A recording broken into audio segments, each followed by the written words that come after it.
Hello mga suki! Welcome to the FM Store channel.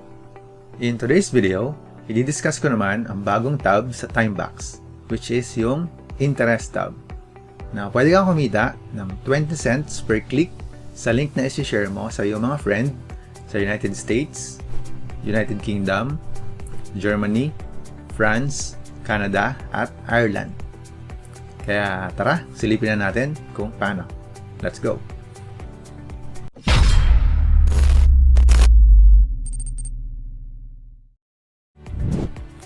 Pagka-login nyo po sa inyong Timebox account, punta lang po kayo sa Earn tab. Then, sa Earn tab po, nandun po yung Interest tab. Okay, so click nyo lang po yun. So, in this task, you will get paid to send links to friends on Facebook about specific things they might be interested in. So, kapag na-click nila yung link na yun na pinasa mo sa kanila sa Messenger, okay, these links will go to a search engine result page. And you will get paid 20 cents when someone clicks on one of the sponsored links in the search result. So yun, bali babayaran kayo ni Timebox ng 20 cents kapag yung friend mo ay nag-click ng isang sponsored links doon sa shinare mo na link. Wow! So paano to gumagana? Okay, so ganito lang po. Mag-enter lang kayo ng keyword doon sa box sa ibaba. So dito po yon. Okay, then this will generate a link for search engine result related to that keyword. You can then send link to a friend on Facebook Messenger, and when they click on one of the sponsored results, you will get paid. Okay, so ito yung example natin. Kunwari ang kaibigan mo ay si Wendy. So si Wendy ay mahilig mag-bake ng cake. So yung ilalagay natin keyword dito is chocolate cake recipes. Okay, then pagka na-generate natin yung link, copyhin natin yon, then message natin yung ating kaibigan si Wendy. Lagyan natin, "Hi Wendy, since you love baking cakes, I thought you might like to check out these chocolate cake recipes I found." Then, insert mo yung generated link natin. So, kapag nag-appear sa kanya yung message na yon, so, interesado siya. So, pagka-click niya ng link, magre-result yon ng search engine result. Then, may nakalagay doon na sponsored links. So, mamaya, tatry natin. Okay. Okay, so, kapag na-click niyo yun, yung isang sponsored link doon, okay, real-time, babayaran ka ni Timebox ng 20 cents. Okay, so, ayan. Ano yung mga rules dito? So, ayan. You must only send traffic from Facebook. So, Facebook lang. Hindi ka pwedeng gumamit ng WhatsApp, SMS, email. So, Facebook lang.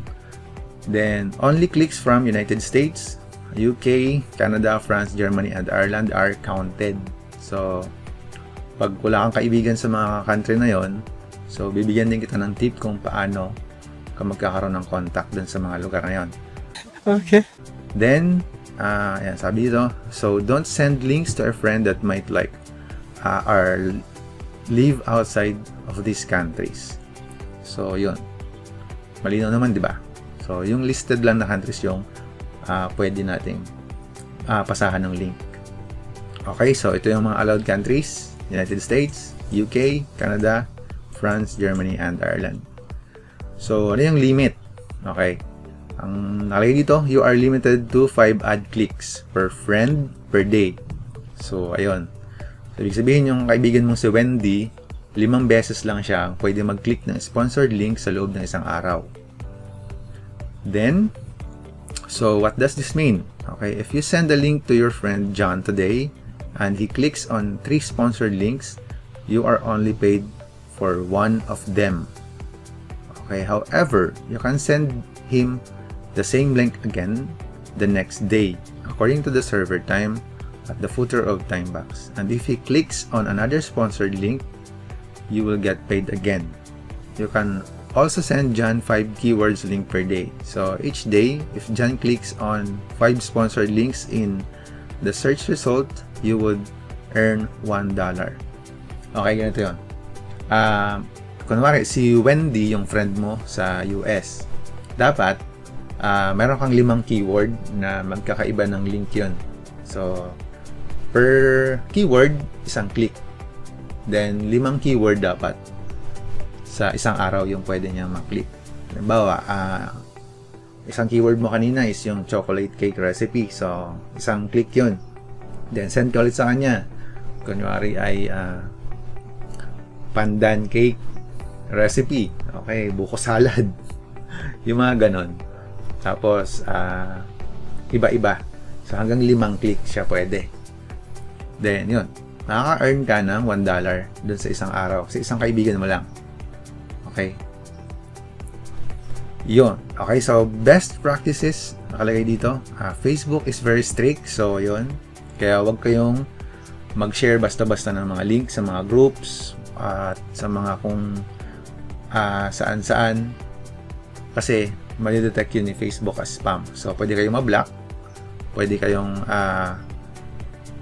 tawag dito, ma-consider na spammer. So, pwedeng ma-block yung account nyo or pwedeng hindi kayo makapag-send ng mga links. At ma-suspend yung inyong account for several weeks, mga ganun. So, ayan. So, ito, yung sample natin kanina, pinakita natin. At, ito naman, ipapakita ko na kung paano mag-generate ng link. So, ito yon. Sample natin yung kanina, si chocolate cake recipes. So, copyhin lang natin yan. Pero ito yung dito, pwede kang gumawa ng iba. Kunwari, si Jose. Mahilig si Jose sa mga plants. Plantito si Jose. So, pwede mong ilagay na keyword ay tawag dito, mamahaling plants or expensive plants for plantitos near in New York, yung mga ganon. So, pwedeng ganon yun. Okay, so try natin tong chocolate cake recipes. So, paste lang natin dyan, generate link. Then, ito yung generated link na to, ito yung ipapasa mo mismo doon sa kaibigan mo. So, hindi ka pwedeng gumamit dito ng mga link shortener gaya ng Bitly. So, ito talaga yon. Okay, so try natin i-click kung ano itsura. So, yan. Ito yung magiging result nung ating pinasang link sa ating kaibigan. So, meron dito mga sponsored links. So, wala tayong makitang sponsored links. So, dapat meron.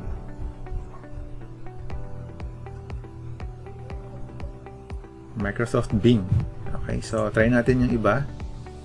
Buy new car.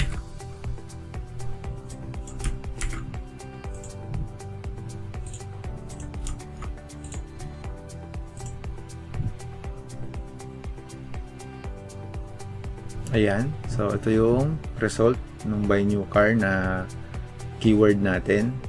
So, makikita mo, ayan, may nakalagay na ad. So, kapag na-click mo yan, or na-click ng kaibigan na sinundan mo, so, yun, bibigyan ka time box ng 20 cents. So, dapat sponsored link yung maklik niya. So, ito kasi yung mga hindi na ito sponsored eh. So, ito, yan, ad. May nakalagay na ad. Mga sponsored links yun. So, yun, ganun lang yun. Ganun lang siya nagwo-work. Ngayon, itatry naman natin ng actual. So, magsisend ako ng link doon sa ating kaibigan na nasa US. Kaya, tara, let's do it. Ngayon naman, ay gagawa na tayo ng link para ma-forward na natin sa ating kaibigan na nakatira sa US. So, kailangan, alam natin yung interest nung tao na ating pagbibigyan ng link. So, sa sample natin ngayon, ang kaibigan ko ay mahilig sa orchids. So, ang ilalagay nating keyword ay about sa orchids. Okay, so ito nga pala kaibigan ko sa US ay isa ring YouTuber. So, ayan, nakalagay po sa taas yung lumabas na card. So, click nyo po yan at isubscribe nyo rin po yung kanyang channel. So, ngayon, start na natin yung pag-generate ng link. Okay, so paste ko lang dito yung ating keyword. So, nakalagay dito is orchid plants near New Hampshire. Ito yung kanyang lugar. So, ayan. Click lang natin yung generate link. Okay, so ito yung generated link. So, hindi natin to pwedeng gamitan ng mga pampaikli or gaya ng Bitly. So, hindi yun pwede. Yung mga short mga link shortener, so hindi pwedeng gumamit nun. So kung ano yung nakalagay dito, copyhan lang natin at yun din yung isend natin. Ngayon ay Facebook pa lang yung allowed na traffic source nitong mga links. So kaya Messenger yung ating gagamitin. Okay, so chat natin siya. Okay, so ayan, send natin yung link.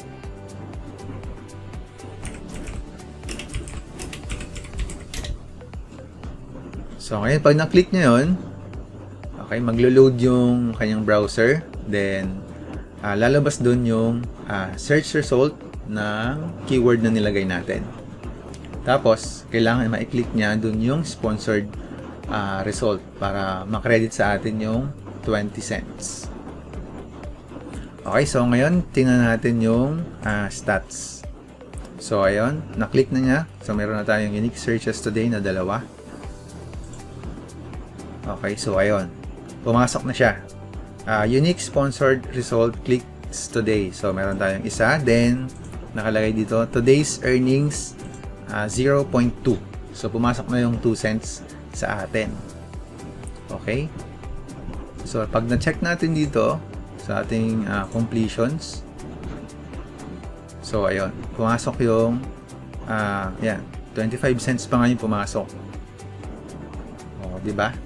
So, yun. Ganun lang yun. Okay, so ngayon naman, ang tanong ay kung paano kung wala kaming kakilala sa US or sa Canada or sa UK. So, paano kami makakapag-send ng link?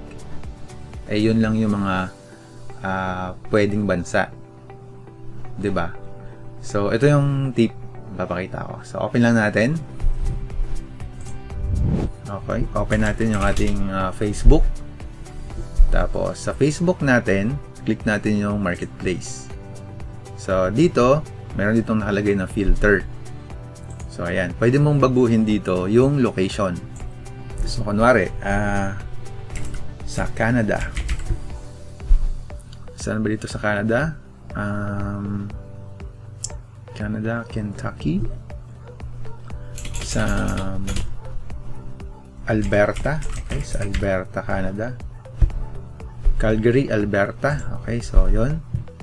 Okay, apply. Ayan. So, dito, maglo-load dito yung mga binibenta dun sa lugar na yon. So, kunyari ay ito. Asan ba? Ang maganda. Alberta, Alberta. Kunyari ay brand new IKEA 8 cube shelves. Ano to? Premium 2x6. Okay, so kunyari ito. Click lang natin to. Or depende sa kung ano yung gusto nyo. Ayan. So, may nakalagay dito, di ba? Send. Okay. Hi, Dusty. Is this still available? So, kapag nag-click ka ng send, so, a-appear yung messenger. So, pwede ka na mag-intro doon. Halimbawa, kumari, may nakita ka na mas mura or mas malapit na store na nagbebenta rin nito. So, pwede mong ilagay sa keyword doon sa time box na nearest, kunwari, ano ba to? Cut off pieces used for garden boxes. So, parang i-inquire sa kanya na baka mas mura pa niyang ibigay. So, pwede mong isend yung link na yon na magpapakita sa kanya na mas mura yung item na malapit sa'yo. So, posible niya na i-click yung link na yon. So, ayun, makakakuha ka na ng click from Canada. Or pwede ka rin filter ng ibang lugar, gaya halimbawa sa US, sa Ireland, sa UK. So, yun, ganun lang. So, ikaw nang bahalang dumiskarte kung paano mo napapaklik yung seller na yon or yung tao na yon dun sa link na isi-share mo. So, yun. Yun lang yung tip dun. At, syempre naman, maraming group ngayon sa Facebook na posible na mayroon talagang mga nakatira sa US na kaibigan ng kagroup mo. So, tanong-tanong ka lang. So, pwede mong ipa-click yung link mo sa kanila. At doon na po nagtatapos yung ating discussion about interest tab sa Timebox. So, kung interesado ka po at gusto mo rin sumali sa Timebox, meron po akong referral link na inilagay sa description. Pwede po kayong mag-sign up using my referral link. At shoutout po sa ating bagong member, kay Sibuyan Vlogger.